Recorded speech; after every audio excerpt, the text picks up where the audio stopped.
नमस्कार दोस्तों, मैं हूं शिवेंद्र प्रकाश द्विवेदी, संपादक नई पीढ़ी। हमारे साथ हैं नई पीढ़ी के संपादकीय सलाहकार आर विक्रम सिंह, जो कि प्रतिष्ठित स्तंभकार हैं। हम लोग आज से नई पीढ़ी के दर्शकों के लिए इस YouTube चैनल पर एक नए तरीके की वार्ता को लेकर के हाजिर हैं, जिसमें समसामयिक मुद्दों पर बातचीत होगी और नई पीढ़ी को समसामयिक मुद्दों पर अपडेट होने का एक बेहतरीन अवसर मिलेगा। इस वार्ता का नाम है वार्ता नई पीढ़ी के लिए। नई पीढ़ी के बारे में मैं आपको बता दूं कि नई पीढ़ी पत्रिका एक आंदोलन के तौर से सोची गई थी आज के 5-6 वर्ष पहले। तो पत्रिका चल रही है, एक लिमिटेड रीच है इसकी, कुछ क्षेत्र में विशेष करके पढ़ी जाती है। और नई पीढ़ी जैसा नाम से आपको पता लग रहा है कि ये एक नए समाज के लिए, नए नवयुवकों के लिए, उनको मार्गदर्शन के दृष्टिकोण से इस पत्रिका को कंसीव किया गया था, इसको सोचा गया था। अब उस लिमिटेड रीच को बढ़ाने के दृष्टिकोण से भी, और चूँकि आजकल सोशल मीडिया का ज़माना है, तो ये बात सोची गई कि इसको इस प्रकार से डिज़ाइन किया जाए जिससे कि सप्ताह में जो घटनाएं हो रही हैं नियमित तौर से, जिसको हम लोग टीवी के ज़रिए से, सोशल मीडिया के ज़रिए से, अखबारों के ज़रिए से जान पाते हैं, और उसके बारे में हम लोग आपस में चर्चाएं कर सकें, उसको समझ सकें, उसको अलग अलग एंगल से एक लेमैन के दृष्टिकोण से समझ सकें, क्योंकि हम सभी लेमैन ही हैं। तो उसके लिए ये सोचा गया कि सप्ताह की घटनाओं के बारे में हम लोग चर्चा करेंगे। तो शिवेंद्र संपादक हैं इस पत्रिका के, वो हैं, और मैं इस पत्रिका से जुड़ा हुआ हूँ बहुत से एडवाइजरी के दायित्वों के साथ। तो ये बात हम लोगों ने सोची कि इसको इस तरीके से हम लोग चलाएंगे। अब इस सप्ताह जो घटनाएं हुई हैं उसमें हम लोगों ने देखा है कि बल्कि इन घटनाओं का क्रम पहले से चला रहा है, प्रारंभ से ही, और तो उसको हम लोग एक समराइज़ करने की कोशिश करेंगे। हम लोग पाकिस्तान देख रहे हैं, तो पाकिस्तान की क्या स्थितियाँ हैं, उसका क्या स्पिल और क्या प्रभाव हमारे ऊपर पड़ने जा रहा है, अपने देश के ऊपर, हमारे लिए ये महत्वपूर्ण है। उसके बाद हमने घटनाएं देखी कि यहाँ पर अचानक मणिपुर में एक हिंसक माहौल बन गया। तो कुछ शक्तियाँ ऐसी हैं जो कि इस प्रकार के कार्य कर रही हैं जिससे देश का वातावरण विषाक्त हो, कम्युनल विवाद चलता रहे, और एक शांति का माहौल देश में मैसेज न जाए दुनिया में कि यहाँ पर शांति है। ये कुछ शक्तियाँ इस पर लगी हुई हैं। उन्हीं शक्तियों से ही जुड़ा हुआ इशू हमारा पहलवानों का अचानक पैदा हो गया, तो ये भी एक इशू। उन्हीं शक्तियों से ही जुड़ी हुई घटना है टीपू सुल्तान औरंगजेब की, जो कल हुई है, कोल्हापुरी घटना जी। तो ये चीज़ें हैं, तो इन सब पे चर्चा करना इस दृष्टिकोण से, जिससे कि हम लोग कॉमन थ्रेड समझ सकें कि इन सब चीज़ों को जोड़ती क्या है, क्या चीज़ जोड़ रही है। तो उसके लिहाज से इस सप्ताह से ये क्रम प्रारंभ हो रहा है, और मुझे लगता है कि ये प्रयोग हम लोगों का आपको अच्छा लगेगा। सर, जैसे पाकिस्तान की वित्तीय स्थिति है और इमरान खान का नया मैटर चल रहा है, उसके बाद शहबाज शरीफ प्रधानमंत्री होते हैं, और फिर एक नए तरीके की स्थितियां इमरान और शहबाज में टकराव की बनती हैं, और फिर इसी समय लगातार उसकी वित्तीय स्थिति भी गिरती हुई, एक तरीके का गृह युद्ध का माहौल पाकिस्तान में चल रहा है। तो इस पर आपका अपना क्या मत है, क्या कहना चाहेंगे? और इससे जुड़ी हुई जो दूसरी चीज़ है कि एक स्थिर पाकिस्तान भारत के लिए ज़रूरी है, या एक बिखरा हुआ टुकड़ों में पाकिस्तान, या बिखराव की स्थिति में पाकिस्तान रहे, वो भारत के लिए ज़्यादा मुफीद होगा? तो इस पर आपकी क्या राय है, क्या मत है? अब देखिए, इस प्रोग्राम में हम इतिहास की तरफ बहुत गहराई से जाएंगे तो पूरा प्रोग्राम पाकिस्तान पे ही ख़त्म हो जाएगा। पाकिस्तान की जो स्थितियां बन गई हैं आज की तारीख में, इसके जिम्मेदार हम ही लोग हैं। इतिहास के दृष्टिकोण से देखा जाए तो भारत के ही, हमारे ही नेता, ये हमारी कमजोरी का प्रतीक है। हमारी जो हेल्पलेसनेस कह लीजिए, असहायता कह लीजिए, हमारा नेतृत्व इन चीज़ों को, उस समय का नेतृत्व इन चीज़ों को कंसीव नहीं कर पाया, सोच नहीं पाया कि इसके क्या दुष्परिणाम होने जा रहे हैं। तो जिस तरीके से आंदोलन चला, जिस तरीके से कम्युनल माहौल बना, उसमें पाकिस्तान जैसी स्थिति बननी ही थी। इसके बारे में बहुत पहले से भी प्रेडिक्शन किया है लोगों ने, और भी हमारे जो पुराने जो विचारक थे उन्होंने बात कही है कि इस प्रकार की सिचुएशन बन जाएगी कि भारत में ही पाकिस्तान जैसी स्थिति सामने आएगी। तो अब यह है ये तो हो गई इतिहास की बात। और जब पाकिस्तान बन गया इस बेसिस पर कि हिंदुओं का देश, मुसलमानों का देश, हमने तो नहीं माना। हमने माना कि नहीं, ये सारे भारतवासी एक हैं, लेकिन हम ही में से ही पाकिस्तान का कॉन्सेप्ट निकलता है जो कि एक इस्लामिक राष्ट्र। अब जब इस्लामिक राष्ट्र आपका बन गया तो आपका उद्देश्य इस्लाम की रक्षा करना है, उसका विस्तार करना है, उसका प्रचार प्रसार करना है, ये आपका प्राइमरी एम हो गया, बाकी चीज़ें सेकेंडरी हो गई। अब पाकिस्तान उस लाइन पर चल रहा है, तो उसे इस्लामीकरण करना है, हमारे सब कॉन्टिनेंट का इस्लामीकरण करना है, सब कॉन्टिनेंट का मतलब भारत का भी इस्लामीकरण करना है। ये उनका एक उद्देश्य जो है पाकिस्तान का इनहेरेंट उद्देश्य है। अगर उनका उद्देश्य ये होता कि हम लोग शांतिपूर्वक और अपने यहाँ के जो निवासी हमारे हैं, चलिए ठीक है पार्टीशन हो गया और उसको हम लोग ले करके चलेंगे, विकास की तरफ चलेंगे, डेवलपमेंट की तरफ चलेंगे और चाहेंगे कि हम लोग एक अच्छी अर्थव्यवस्था बने, दुनिया में हमारा स्थान बने, बच्चे पढ़े लिखें और आर्थिक विकास हो हमारा, तकनीकी विकास हो, तो उन सब चीज़ों की तरफ सोचते तो बहुत आगे निकल जाते। लेकिन चूँकि लक्ष्य इस्लामिक है, लक्ष्य धार्मिक है, मजहबी है, इसलिए उसकी तरफ उनका फोकस नहीं जा पाया। तो अब हम लोग ये देख रहे हैं कि पाकिस्तान में जो वर्तमान स्थितियां हैं वो इस तरीके से मोड़ ले रही हैं कि पाकिस्तान में मिलिट्री शासन आ जाता है।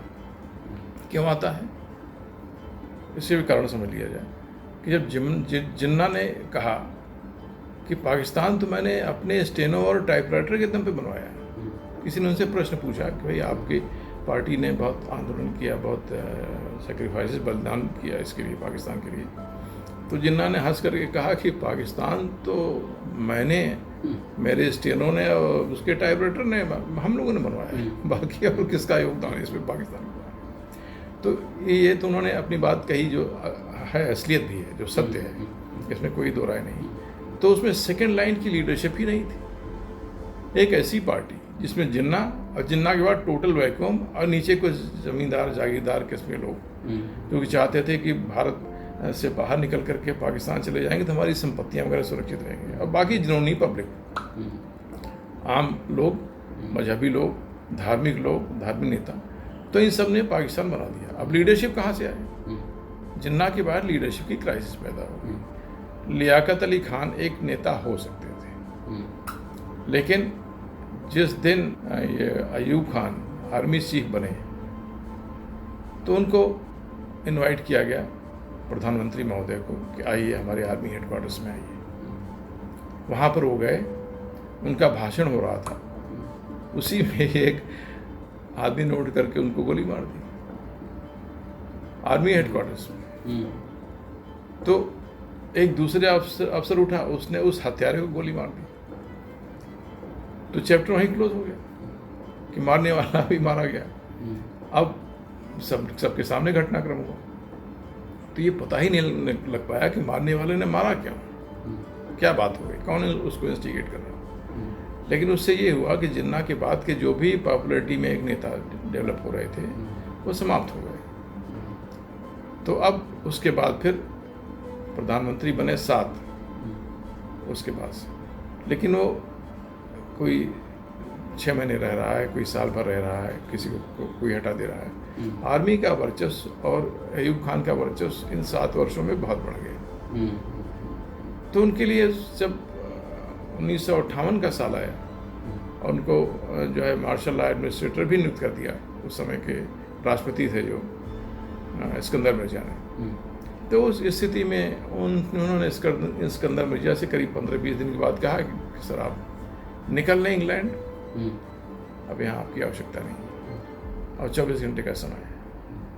तो जहाज पर बैठा दिया गया और अयूब खान का शासन हो गया। उसके बाद से आर्मी का वर्चस्व हो गया पाकिस्तान में, और इससे किसी को कोई तकलीफ नहीं हुई। पाकिस्तान की जनता ने खुशियाँ मनाई और अमेरिकन वगैरह भी खुश हुए कि भाई ठीक है, इस झंझट से और इस तरीके से कि लीडरलेस पोजीशन में कि कोई निर्णय ही नहीं हो पा रहा है, तो उस तरीके से एक आ गया है ये हमारा अयूब खान, और ये ठीक उनके लिए जो सीटो और सेंटो जो एग्रीमेंट समझौते थे, जो कि उन्होंने शीत युद्ध का समय आ गया था रूस के विरुद्ध, तो उनके लिए भी सूट करता था। तो इस तरीके से बड़ी सत्ताओं के बीच में अमेरिका का मोहरा बन गया पाकिस्तान का प्रशासन, और वहाँ से हेल्प आने लगी, पैसा आने लगा। अब पाकिस्तान की अर्थव्यवस्था में कोई विकास हो रहा है, नहीं हो रहा है, वो ठीक है, लेकिन अमेरिकन फंडिंग आ रही है। जी जी। तो जब हम आपको बाहर से सहायता दे रहे हैं और अच्छी खासी आपकी हैसियत बना दिया है, गाड़ी भी हो गई, घर भी हो गया, सब कुछ हो गया, खर्चा वर्चा सब व्यवस्था हम कर रहे हैं, तो आप खुद कमा रहे हो नहीं कमा रहे हो वो सेकेंडरी हो जाए। अब वो अमेरिका का एक तरीके से स्टूज हो गया वो। जी। अच्छा, अमेरिका ने उसको हथियार वगैरह बहुत दिए, और उसके बाद उसका परिणाम ये हुआ कि भारत से युद्ध के लिए उसको प्रोत्साहन मिल गया। अमेरिका ने इसकी तरफ कोई खास तवज्जो नहीं दी कि भारत के साथ जो है, यहाँ नेहरू चिल्लाते रहे, लेकिन अमेरिका ने कोई ध्यान नहीं दिया कि भाई तुम भी कौन से हमारे बड़े मित्र बने हुए हो। अगर पाकिस्तान को हमारा मित्र है, हमारा फ्रेंड है, हमारा समझौता हुआ है इससे, हमारे साथ संधियों जुड़ा हुआ है, इसको हम लोग हेल्प करेंगे। और भारत के साथ भी संबंध उन्होंने बिगाड़े नहीं, लेकिन भाई ठीक है, आपके कंसर्न है, आपकी चिंताएं हैं उसके बारे में, ठीक है। तो भारत फिर जो झुकाव रूस की तरफ था तो और बढ़ा हथियारों के दृष्टिकोण से।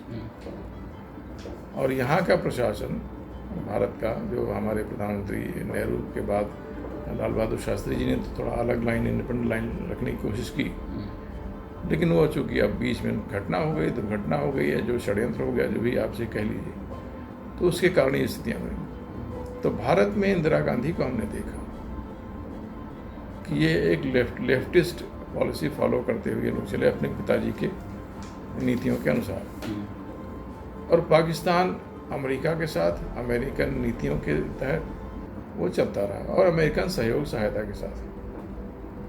तो अब इसमें पाकिस्तान में लोकतंत्र की स्थितियां नहीं बन पाई। फिर अचानक अमेरिकी नीतियों में परिवर्तन होता है और भारत की शक्ति बढ़ती जाती है, बढ़नी शुरू होती है, खास करके कि हम अब 1914 में आ जाएं। तो अमेरिका को पोटेंशियल दिखता है कि ये स्ट्रांग लीडर इमर्ज हो गया है भारत में, और रेजोल्यूट लीडर है, लिबलिब नेता नहीं है।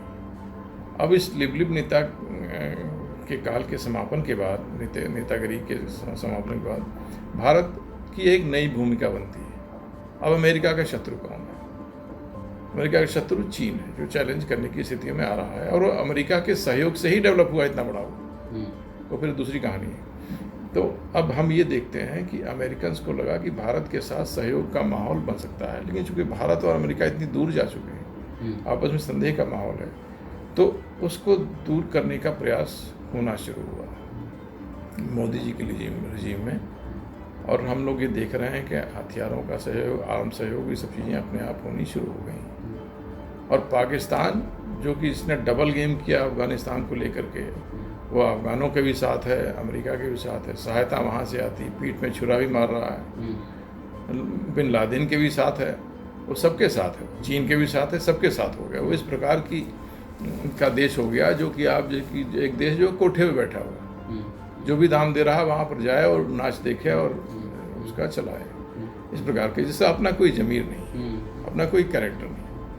तो अमेरिका ने देखा कि ये आदमी जो है, ये देश जो है एक ट्रेचरस कंट्री है, और इंडिया अगर उस पोजीशन में आ जाता है हमारे सहयोग में, हमें चाइना को कंटेन करना है, चाइना को कंटेन करने में इसका कोई रोल नहीं। तो अमेरिका ने इसका सपोर्ट ड्रॉप कर दिया, तालिबान से इशू ख़त्म किया, अफगानिस्तान से तेज़ी से विड्रॉल किया, और वो बर्डन काट दिया, भले ही उसके लिए अमेरिका की आलोचना हुई। अब उसके बाद अमेरिकन सहायता टोटली ठप हो गई इनके सामने। अब ठप हो गई तो आपने कमाना धमाना तो सीखा नहीं, आपके पास रिसोर्सेज नहीं, आप चीन के एजेंट बने कुछ समय तक। चीन सस्ता सौदा नहीं करता, वो फ्री में आपको जो है नहीं खिलाएगा बैठ कर। उसने एग्रीमेंट किया, सी पैक बनवाया, और सी पैक इसमें हम चलाएंगे, इसकी इनकम हमारे पास आएगी। तो वो वहाँ के स्थानीय झगड़ों में फंस गया, बलूचिस्तान के झगड़े में फंस गया, अफगानों के झगड़े में फंस गया। वो सी पैक बनने के बावजूद उसको लगा कि भाई इस पर हमारा खर्चा बहुत हो रहा है, मिलना मिलाना कुछ नहीं है। अगर मान लीजिए हमने कोई प्रॉपर्टी इनकी ले भी ली, तो कौन वहाँ पे गृह युद्ध कौन झेलेगा इनके साथ जाकर के। तो उनको लगा कि ये जो है व्यवस्था हमारी चल नहीं पाएगी, तो चीन ने भी किनारा कर लिया। अब ये देश इस स्थिति में आ गया कि कर्ज से लदा हुआ, कर्ज के बोझ से, सपोर्ट में न अमेरिका है न चीन, और ये अपने आप ही एक जो कहा जाए कि न लीडरशिप है, तो अपने आप ही एक बिखराव का सा माहौल बनने लगा यहाँ पर। तो ये स्थिति पाकिस्तान की आज की तारीख में, और इसके परिणाम स्वरूप जो चीज़ें हो रही हैं वो बड़ी स्वाभाविक तरीके से हो रही हैं। इमरान खान की लीडरशिप थी, वो वर्चस्व चाहते थे आर्मी के ऊपर भी, और वो ये जो उनके ऊपर ठप्पा लगा हुआ था कि आर्मी के वजह से, आर्मी के दम पर ये जो है बने हुए हैं, आर्मी ने इनको बनाया है तो ये बैठे हुए हैं, तो उस इमेज को चेंज करना चाहते थे। और उन्होंने आर्मी के साथ एक डोमिनेंट पार्टनर का रोल प्ले करना शुरू किया। आर्मी ने उनको हटा दिया कि भाई ये नहीं चलेगा, हटा दिए गए। फिर आर्मी ने शहबाज शरीफ, उनका मियाँ नवाज शरीफ के भाई जो प्रधानमंत्री पहले रहे हैं, और उसके बाद एक बिलावल भुट्टो की पार्टी जो इनकी कौन सी पार्टी है, इनको कंबाइन करके इन्होंने ये सरकार बनवा दी सपोर्ट। और इसके बाद इमरान खान के ऊपर मुकदमों का सिलसिला शुरू किया, गिरफ्तारियों का माहौल बनाया गया, और गिरफ्तार जिस दिन को किया गया उसके बाद पाकिस्तान ने अनप्रेसिडेंटेड लेवल ऑफ वायलेंस देखा। पाकिस्तान में 9 मई की तारीख का ऐसा कभी हुआ नहीं था, इस स्तर तक वायलेंस। कभी भी आर्मी से टकराने का साहस या जरूरत नहीं किया था पाकिस्तान के लोगों ने, कभी भी नहीं। ये पहली बार हुआ है इस तरीके से कि आर्मी के एस्टेब्लिशमेंट पर पथराव किया गया, उन पर आगजनी की गई। यहाँ तक कि लाहौर के कोर कमांडर के घर में लोग घुस गए, पब्लिक घुस गई और वहाँ तोड़फोड़ किया। वहाँ उनके फर्नीचर वगैरह वीडियो में दिखाए जा रहे हैं। उनके घर पे आग लगा दी गई और जलती हुई आग दिख रही है। बिल्कुल। तो इस प्रकार की सिचुएशन बनी। तो अब देखा जाए तो आर्मी नर्वस है, जनता इमरान खान के साथ है, आर्मी उनके ऊपर मुकदमों का क्रम जो है जारी रखे हुए। सुप्रीम कोर्ट का रोल डिफरेंट हो गया है। सुप्रीम कोर्ट ने पेश किए गए इमरान खान तो जमानत दे दी और अग्रिम जमानत दे दी। वो तारीख नियत निकल गई है। अब फिर इनके ऊपर मुकदमों का सिलसिला फिर शुरू होना है। इमरान खान ने थोड़ा सा स्केल डाउन किया है अपना, क्योंकि वो भी समझ रहे हैं कि आर्मी के साथ पंगा एक सीमा से ज़्यादा लेने में बड़ी परेशानियां पैदा हो जाएंगी। तो उन्होंने समझदारी का मुजाहिरा किया है अभी इस समय देखा जाए तो, कि अब जनता में उनकी पॉपुलैरिटी आज की तारीख में समझता हूँ 70-75% के आसपास। इतना लोकप्रिय नेता मैं नहीं समझता कि भुट्टो भी न रहे होंगे, मैनेजर भुट्टो भी न रही होंगी, और मुझे नहीं लगता कि शायद जिन्ना रहे हों इस हद तक लोकप्रियता का इतना ज़बरदस्त ग्राफ इनका है। तो अब आर्मी के सामने समस्या ये है कि अगर चुनाव हो गए, जैसा कि अक्टूबर में कहा है, अब दबाव के तहत आर्मी ने और प्रधानमंत्री इन्होंने शहबाज शरीफ ने घोषणा की है कि अक्टूबर में चुनाव होंगे। चलिए, अक्टूबर में भी अगर फेयर चुनाव हो जाते हैं तो प्रधानमंत्री यही बनेगा, इमरान खान। तो इनके साथ किस तरीके से रास्ता बनेगा, किस तरीके से सहयोग से माहौल बन पाएगा, आर्मी अच्छी तरह समझ रही है कि दोबारा फिर चुनाव प्रधानमंत्री होने के बाद इमरान खान फिर वही दूसरी भाषा बोलना शुरू हो जाएगा, भले इस समय अभी दब जाएगा। तो अब ये आर्मी के सामने ये धर्म संकट, ये एक पशुपेश में है कि हमारी आगे की भूमिका क्या हो। और अगर लोकतंत्र को ये लोग ड्रॉप करते हैं और आर्मी का रूल ले आते हैं, तो अमेरिका जिस तरीके से मानवाधिकार वगैरह के इश्यूज़ को लेकर के चलता है, वो बिल्कुल बिजली पानी तक ठप करा देगा। कहीं से भी कोई चीज़, इतने ज़बरदस्त सैंक्शन लग जाएंगे कि कहीं सिवाय चीन के जो है, और चीन भी उतना सपोर्ट नहीं आ पाएगा, क्योंकि सैंक्शनों का प्रभाव चीन के ऊपर भी पड़ना शुरू हो जाएगा। तो इसलिए लोकतंत्र का सहारा ये छोड़ नहीं सकते पाकिस्तान में, और आर्मी का डोमिनेंस, वर्चस्व, आर्मी अपना वर्चस्व छोड़ नहीं सकता। तो इस जो है कहा जाए कि इस संकट के बीच में पाकिस्तान फंसा हुआ है, और इस संकट का परिणाम ये हो रहा है कि मिसगाइडेड जनता हो रही है और अलग अलग सत्ता केंद्र बनते जा रहे हैं। स्थितियाँ ये भी हो सकती हैं कि जो मुझे लग रहा है कि पाकिस्तान बिखराव की तरफ चल पड़े, क्योंकि अराजकता की स्थितियाँ आपको बिखराव की ओर ले जाती हैं। पंजाब पंजाबियों का है, सिंध सिंधियों का है, बलूचिस्तान बलूच लोग तो पहले से ही मानसिक तौर से अलग हैं। पाकिस्तान अपना हिस्सा, पाकिस्तान का हिस्सा अपने को मानते ही नहीं हो। और खैबर पख्तूनख्वा जो कि क्षेत्र है, अफगानों का क्षेत्र है, वो एक डूरन रेखा के कारण वो अपने को अलग कर दिए गए।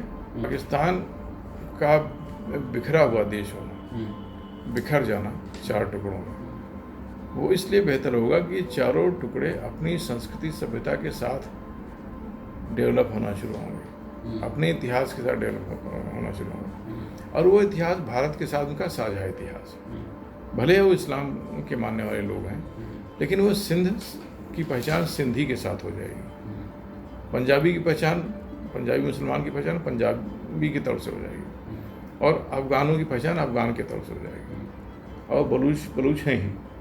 तो इस तरीके से वो एक अपनी राष्ट्रीयता, अपने राष्ट्रवाद के साथ जब विकास करना शुरू करेंगे तो भारत के शत्रु नहीं रहेंगे। वो भारत के शत्रु इसलिए हैं क्योंकि वो एक मजहबी चादर उनके ऊपर उड़ा दी गई है कि भाई आप शुद्ध रूप से इस्लामिक राष्ट्र हैं और आपका काम ये है कि इस्लाम को प्रोपोगेट करना, जो कि हमारी किताबों में लिखा हुआ है। तो ये है, तो पाकिस्तान का रहना, पाकिस्तान के रहने से हमारे लिए जो हमारी, आप कह लीजिए पश्चिम एशिया की तरफ हमारा दखल समाप्त हो गया, वो रास्ता ही बंद हो गया। वरना हम लोग ईरान की नीतियों को, इराक की नीतियों को, सऊदी अरब की नीतियों को, मुस्लिम राष्ट्रों की नीतियों को हम लोग प्रभावित करने की पोजीशन में थे और रहते हम लोग बहुत मजबूती से। अगर ये देश हमारे रास्ते में बाधा के तौर से न बन गया होता तो ये है, इस सवाल का सीधा सा जवाब ये है, पाकिस्तान का रहना हमारे लिए संकट का कारण है, right from the beginning of the this country, आज़ादी के बाद से ही ये हमारे लिए एक समस्या का कारण है। अभी हाल ही में मणिपुर की जो वर्तमान समस्या है, इस पर काफ़ी कुछ देखा गया, तो इसको मणिपुर की समस्या को सर किस तरीके से देखते हैं? मणिपुर की जो समस्या है, ये फ्लैश पॉइंट की गुंजाइश पहले से बनी हुई थी, बन रही थी, लेकिन अचानक कोई ऐसा बहुत ज़बरदस्त कारण नहीं आ गया कि जिससे कि ये उबल जाए। तो किसी भी चीज़ में जब आंच बढ़ा दी जाती है तो वो चीज़ उबलने लगती है।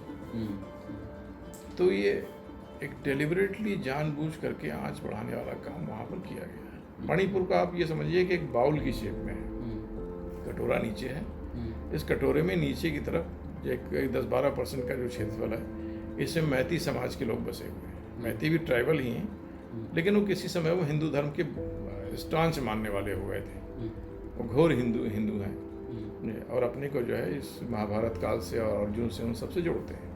और कृष्ण भक्ति वहाँ बहुत प्रचलित है, बल्कि उसने ऐसे कृष्ण भक्त यहाँ नहीं होंगे जो कि आप भारत के, आप उत्तर प्रदेश बिहार में आप देख लीजिए इस हद तक को। और ये किनारे पहाड़ियों के ऊपर ही कुकी समाज के लोग, ये शुरुआती षड्यंत्र था इन लोगों का, चर्च का और ब्रिटिशर्स का भी था कि यहाँ पर इसको फैलाया जाए क्रिश्चियनिटी को, उसको सारी फैसिलिटीज़ दी गई। यहाँ तक कि नेहरू जी जैसे लोगों ने भी शिक्षा की आड़ में, शिक्षा होगी और शिक्षित होंगी और पैसा आएगा, चर्च का पैसा आएगा, तो इसको प्रेशर दिया। परिणाम ये हुआ कि आज की तारीख में बहुत बड़े पैमाने पर ईसाइयत वहाँ फैल चुकी है। जब आपका धर्म अलग हो गया और ट्राइबल इंटीग्रेशन नहीं हुआ कि मैती और कुकीज़ में और नागाज में आपस में, जो कि धर्म का प्रयास होना चाहिए था।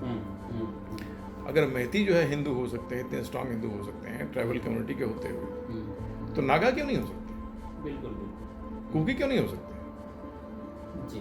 तो इसकी इस दिशा में हमारे एक तो धर्माधिकारियों का रोल आता है, जो उधर गए नहीं, देखने के नहीं गए, खोजने नहीं गए, कोई प्रयास नहीं किया। और चर्च के लोगों ने वहाँ पहुँच करके उन इनोसेंट भोले भाले पहाड़ के लोगों को, इस समाज के लोगों को अपने सब्ज़बाग दिखाए, अपने ईसा मसीह को दिखाया, सेंट पॉल को दिखाया, चर्चेस बनाए, पैसा पंप इन किया ज़बरदस्त तरीके से, और उनको क्रिश्चियनिटी में कन्वर्ट कर दिया। यहाँ कोई परवाह करने वाला नहीं था अपने यहाँ जो हिंदू समाज में। और शुरुआती सरकार भी इस तरीके से आ गई कि उन्हें भी धेले की परवाह नहीं थी कि आप ईसाई बनते हो तो बनो, कोई बात नहीं। तो नेहरू जी की सरकार, मेरा मतलब कांग्रेसी सरकारों की बात नहीं कर रहा हूँ। तो ये स्थितियाँ बनी। तो ये इस बैकड्रॉप में एक इशू आता है आरक्षण के बारे में, मतलब इसको ब्रीफ होता है। आरक्षण का ये इशू आता है, हाई कोर्ट ने ये आदेश कर दिया कि भाई मैतियों को भी आरक्षण के बारे में स्टेट गवर्नमेंट विचार कर ले।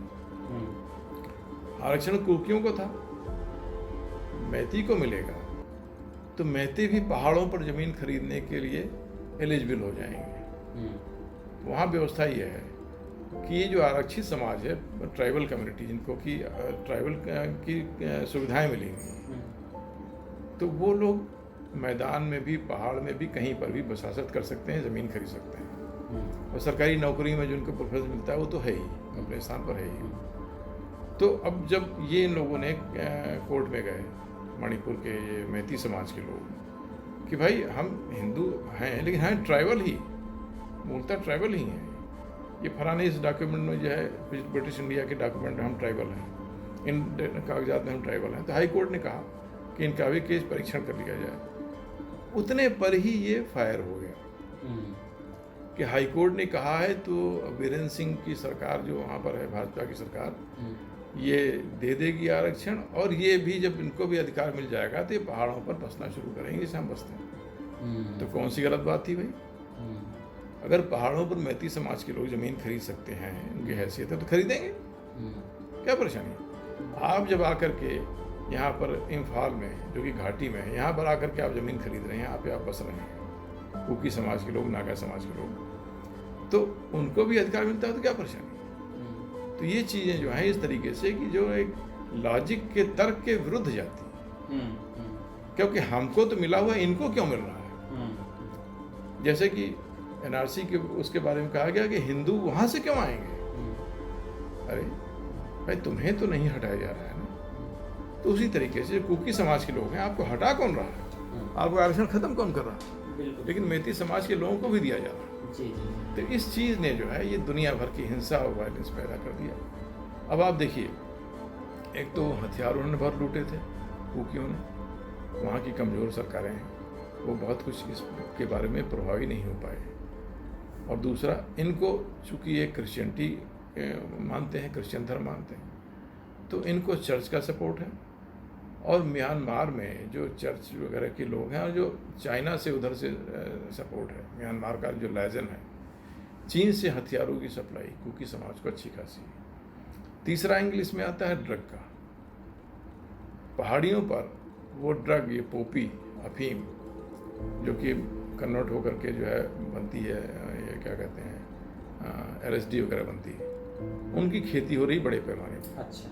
वो पैसा आ रहा है कुकियों के पास, और जो मिडिलमैन है जिसके बीच में, तो मिडिलमैन जो है वो चाहते हैं कि भाई ये वर्चस्व जो कुकियों का है पहाड़ों पर, ये उनका बना रहे, और ऐसा ना हो कि मैती समाज के लोग भी आकर के ज़मीन खरीदने लगे, तो जो हम लोगों का ये जो ड्रग का रैकेट है बिजनेस, ये डिस्टर्ब हो जाए। तो ये बेसिक बैकग्राउंड है जो आज मणिपुर के लिए हिंसा का कारण बना है। और दूसरी बात, भाजपा की सरकार, भाजपा को एक बैड लाइट में दिखाया जाना, और चीन की सरकारें, चीन की सरकार, चीन का प्रशासन ये चाहता है कि भारत में इन्वेस्टमेंट ना आने पाए। और अगर सब जगह जो है हिंसा, वायलेंस होता रहा, और ये प्रोजेक्ट होता रहा दुनिया में सब जगह हमारी मीडिया के माध्यम से, चीन का वर्ल्ड मीडिया पे, अमेरिकन मीडिया पे, यूरोपियन मीडिया पे बहुत अच्छा दखल है फंडिंग के कारण। जैसे BBC को एक तरीके से उन्होंने खरीद लिया है, BBC इनका गुलाम एक तरीके से, जो चाहते हैं मोदी जी के विरुद्ध जो उन्होंने वीडियो चलाया था, जो यहाँ पे इस देश में बैन किया गया, तो वो सब चाइना का एक एफर्ट है कि भारत को बैड लाइट में दिखाया जाए। तो मणिपुर भी उस अभियान का, जिसके तहत हम आप देख रहे हैं जो 370 से प्रारंभ हुआ, उसी चेन का एक हिस्सा है। ये है मणिपुर की बात जी। सर, ये तो हुई मणिपुर की बात। और अभी जैसे पहलवानों का मैटर चल रहा है, अनुराग ठाकुर जो खेल मंत्री हैं, इनसे पहलवानों के कैंप ने मुलाकात की, और 15 जून तक जो है इन्होंने आरोप पत्र दाखिल करने की बात भी कही। तो इस मैटर का पटाक्षेप क्या होगा, किस तरीके से इसको आप देखते हैं? देखिए, जो कहने को तो कोई ये कह सकता है कि साहब हर चीज़ में आप भूत ही देख रहे हैं कि हर चीज़ में आप साहब वही ले आ रहे हैं, मोदी वाली बात वही ले आ रहे हैं कि इसके पीछे कोई षड्यंत्र, कोई कुछ है। फलाना साहब तो अत्याचार हुआ है, अपनी बात कह रहे हैं, बड़ी अच्छी बात है जी जी। ये बात कही जाती है। देखिए साहब, वो लड़कियाँ आ रही सामने कि अभी तक हिम्मत नहीं थी, अब वो बात कह रही तो बात में दम है और उसमें कार्रवाई होनी चाहिए। अब परेशानी ये है कि वो सारी लड़कियां हरियाणा की ही हैं। देश में इतने राज्य हैं, कहीं और की लड़की शिकायत नहीं कर रही। हरियाणा में भी खाली महावीर अखाड़े की और एक ही परिवार से और उस परिवार से लगी हुई लड़कियां, और वो महावीर अखाड़ा जो है वहाँ के जो हुडा परिवार है, जो वहाँ का सत्ता का एक केंद्र है कांग्रेस पार्टी का, उससे बहुत करीब से जुड़ा हुआ है। तो अगर हम मान लो कि इस प्रकार की कारस्तानी करते हैं बैठ करके उस संगठन में उसके अध्यक्ष के तौर से, तो हम एक ही अखाड़े के लड़कियों को ही सेलेक्ट करेंगे कि अगर हमारा चरित्र खराब है तो हमारे लिए भाई हर जगह मुँह मारेंगे। तो अब दूसरी बात ये कि जिन 7 लड़कियों ने 8 लड़कियों ने कंप्लेंट किया है, कोई घटना बता रहा है कि हमारे साथ वहाँ हुई थी। घटना क्या हुई थी? गले लगा लिया था, पीठ ठोका हमारा मेडल मिलने के बाद, तो उनकी गलत इंटेंशन से पीठ ठोका, इस तरीके से दबा लिया, इस तरीके से कर लिया। तो वो सब चीज़ें इसमें उसको आप कह रहे हैं नहीं साहब ये बड़ा गलत किया था आज से 3 साल पहले 4 साल पहले जब भी किया, जब भी ये घटना हुई हो, तो आपने उन चीज़ों को जोड़ करके खोज करके जोड़ना शुरू किया और अचानक सभी को, इन 7-8 लड़कियों को एक समय इल्हाम होता है कि नहीं सबको एक ही साथ चल करके FIR करनी है, मुद्दा उठाना है, इशू उठाना है। तो भाई अगर हमारे साथ आज के 3 साल पहले घटना हुई, आपके साथ 2 साल पहले हुई है, इनके साथ 6 महीने पहले घटना हुई, तो हम लोग एक ही क्षण में इकट्ठा होकर के हाँ सबके मन में एक ही साथ भाव उठा नहीं ये थोड़ा बात हो, ये कैसा है? तो इस षड्यंत्र की तरफ बड़ा स्पष्ट इशारा है, उसमें कहीं कोई संदेह की गुंजाइश नहीं होती। अब लीगली जब चीज़ें आ जाती हैं तो कानूनी शक्ल में चलती हैं। आपने देखा होगा किसानों का कितना जबरदस्त आंदोलन चला इस देश में, तो वही वर्ग इसमें भी खड़ा होने लगा पहलवानों के इशू में भी, कि पहलवानों के इशू हम लोग टेकअप करेंगे, ये करेंगे। तो अब हमने देखा कि भाई पहलवानों का इशू लगभग टाइम फिक्स हो गया। क्यों? क्योंकि पॉस्को लगाया उन्होंने कि पॉस्को में ये है नियम की जिम्मेदारी आ जाती है जिसके ऊपर FIR होती है। पॉस्को कानून बनाया गया था इस दृष्टिकोण से कि बहुत से दबंग लोग, माफिया लोग, बदमाश लोग, गुंडे बदमाश महिलाओं के साथ या छोटी लड़कियों के साथ रेप करते हैं, बलात्कार करते हैं, वो कहीं जा नहीं पाती, कहीं कोर्ट कचहरी में ज़्यादा पैरवी नहीं कर पाती, तो उनकी शिकायत अगर आएगी तो जिम्मेदारी तुम्हारे ऊपर है। पहली बात तुम बंद होगे, कितने बड़े माफिया हो, तुमको बंद किया जाएगा, उसके बाद तुम सिद्ध करो कि तुमने नहीं किया है। पॉस्को का की मंशा ये है जिससे कि उस बेटी को, उस बच्ची को प्रोटेक्शन दिया जाए। कितने पायस, कितने पवित्र उद्देश्य को लेकर ये कानून बनाया गया, लेकिन इसको सजा देने के लिए, दुश्मनी निकालने के लिए इस्तेमाल हो रहा है, क्योंकि इसको हमें बंद कराना है। इसलिए कोई लड़की खोजो जो नाबालिग हो। ये कौन है? ये आपके ये पुनिया साहब, बजरंग पुनिया, ये कहीं पर इनका कोई टेप आया भी है, बजा भी है कि भाई वो लड़की खोज लो जल्दी से जिससे कि FIR हो सके। तो लेके ये लड़की मिली जिसके माध्यम से पॉस्को की FIR हुई। ये हुआ कि इनको बंद किया जाएगा, ये होगा, ये तो गए, जेल तो गए ही। उनका ये था कि किसी तरीके इनको जेल में बंद करा दिया जाए, इससे इनकी हैसियत कर जाए, 2 कौड़ी के आदमी हो जाए, इनकी सारी रंगबाजी खत्म हो जाए, डांटते फटकारते घूमते हैं। अच्छा, इनकी वर्किंग स्टाइल डिफरेंट है शिवान जी की, ये ब्रजभूषण जी हैं, ये जो है दबंग आदमी है, मजबूत हैं हर तरीके से, और राजनीति में लगातार 5-6 साल से MP बनते जा रहे हैं। इनको मैं थोड़ा बहुत जानता भी हूँ, उस एरिया में मैंने नौकरी भी की है। तो समर्थ भी हैं, सशक्त भी हैं, लेकिन पहलवानी के प्रति समर्पित हैं, और उनके चरित्र में कोई दोष कभी सुना नहीं गया।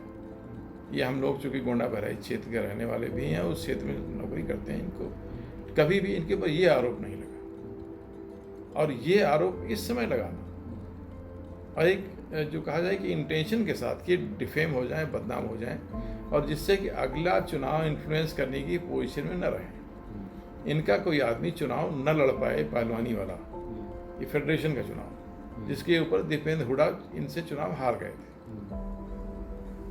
तो अब इसके पीछे पॉलिटिक्स, बड़ी सीधी सी पॉलिटिक्स है। इसमें इस पॉस्को कानून का पहलवानों का दुरुपयोग किया जा रहा है। अब चूंकि ये बात इस तरीके से नहीं कही जाती, राजनीति अपने तरीके से चलती है, इसलिए पहलवानों से वार्ता हो रही है, ये हो रहा है भाई चार्जशीट लगा दी जाएगी। तो चार्जशीट ठीक है, आपने एक आरोप लगाया, हमने देखा इस मामले में आपके इतने गवाहों ने, आपके 3-4 गवाहों ने आपके पक्ष में बयान दिया है, तो देखने को तो सरकार पुलिस FIR लगा सकती है, चाहे तो लगा सकते हैं। लेकिन उन्होंने देखा कि भाई पॉलिटिकली सेंसिटिव है, चलो चार्जशीट लगा देते हैं, कोर्ट में मामला जाएगा, वहाँ अपना देखा जाएगा। जी तो इसमें पॉस्को हट जाने के बाद जी ब्रजभूषण शरण सिंह की गिरफ्तारी की आवश्यकता नहीं पड़ेगी, ऐसा मुझे लग रहा है कि पॉस्को में उसने जाकर के, उस लड़की ने जिसने पॉस्को का FIR किया था, उसने फिर मजिस्ट्रेट के सामने बयान दे दिया कि हमने जो बयान दिया था उसको हम वापस लेते हैं। तो ये है पहलवानी की कहानी, एक पॉलिटिक्स है, राजनीति है।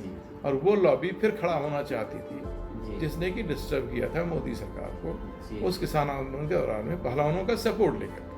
तो आप समझ गए इसकी विषय लिंक क्या है? जी जी।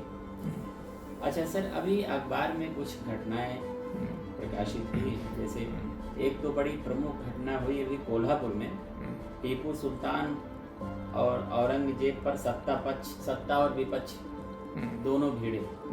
प्रकरण ये था कि जैसा कि अखबारों का कहना है कि महाराष्ट्र के कोल्हापुर में टीपू सुल्तान की तस्वीर के साथ आपत्तिजनक ऑडियो संदेश और भारत की मतलब एक खबर जो है बाहर के अखबारों में, हाँ, विदेशी अखबारों में, इसलिए ये माहौल यहाँ पर कम्युनल माहौल क्रिएट करने का प्रयास किया गया है। जी जी जी। जिससे कि जो हमारे वामी और ये हमारे कांग्रेसी किस्म के और ये कम्युनल किस्म की जो मानसिकता है, ये यहाँ पर ये प्रोजेक्ट करना चाहती है कि देश आदर्श देश नहीं है। मोदी के प्रधानमंत्रित्व में ये दुनिया भर के बवाल हो रहे हैं। अब आप उनका स्वागत कर रहे हैं, उनके लिए स्टेट गेस्ट बनाए हुए, हर तरह का उनके लिए पलक पावड़े बिछाए हुए हैं, रेड कारपेट बिछाए हुए हैं। तो इस तरीके से इसमें चाइनीज़ भी नहीं चाहते कि भारत की कोई इज्जत या सम्मान बढ़े, और हमारे अंदर बैठे हुए हमारे ये कम्युनलिस्ट भी नहीं चाहते, और कम्युनिस्ट भी नहीं चाहते, वामी जो है ये नहीं चाहते। तो ये लॉबीज इस तरीके की और भी घटनाएं करेंगे। अभी ऐसा नहीं है, ये तो एक घटना हुई, कल परसों फिर कोई घटना सुनाई देगी जिसमें कि इनका ये है कि एक दंगा हो जाए। आपको याद होगा ट्रंप आए, तो ट्रंप के आने के साथ टाइम शेड्यूल बनाते हुए एक दंगा करा दिया गया दिल्ली में। हाँ, दिल्ली में दंगा। जी जी। वो मतलब ये दंगा कराने के बाएं हाथ का खेल है। इनको कहीं पे आगजनी कर देनी है, कहीं पे गाली गलौज कर देना है, कहीं गाय काट देनी है, कहीं कुछ कर देना है, और दंगा हो जाए। और फिर सब मीडिया बैठी हुई है, BBC वगैरह से बैठे ही है अपना कवरेज करने के माध्यम से। इस समय ये लगे होंगे कि किसी तरीके से, अच्छा ये वाला जो है कोल्हापुर वाला बहुत तेज नहीं चला, अब ठीक है, अगला देखो क्या कर सकते हैं, अगला क्या करना है, किस तरीके से करना है, जिससे कि एक 10, 20, 50 लोग मरते हुए दिखाई दें दंगे फसाद में। तो ये इनका ये उद्देश्य है। तो इस सप्ताह में जो हम लोग ये देखेंगे, अगले सप्ताह हम लोगों को अलर्ट रहना चाहिए कि ये जो लॉबी है, वामी और कम्युनल लॉबी और चाइनीज़ लॉबी भी कह लीजिए, जो भी है, विदेशी शक्तियाँ इस तरीके से, और विदेशी मीडिया लुकआउट पर रहेगा कि भारत में जैसे ही कोई घटना हो कम्युनल, उसका हम दुनिया में फ्लैश करें, मोदी की किरकिरी हो उन देशों। तो ये है इन चारों घटनाओं के बारे में जो आपने प्रश्न पूछा। जी जी। बहुत बहुत धन्यवाद सर, एक अच्छी वार्ता हुई हम लोगों की। और फिर अगले सप्ताह हम लोग मिलेंगे, बैठेंगे, और फिर किसी नए मुद्दे पे चर्चा होगी। नमस्ते। नमस्कार, बहुत बहुत धन्यवाद आपको, और आप सभी श्रोताओं को जो लोग इसे सुन रहे हैं, बहुत बहुत धन्यवाद।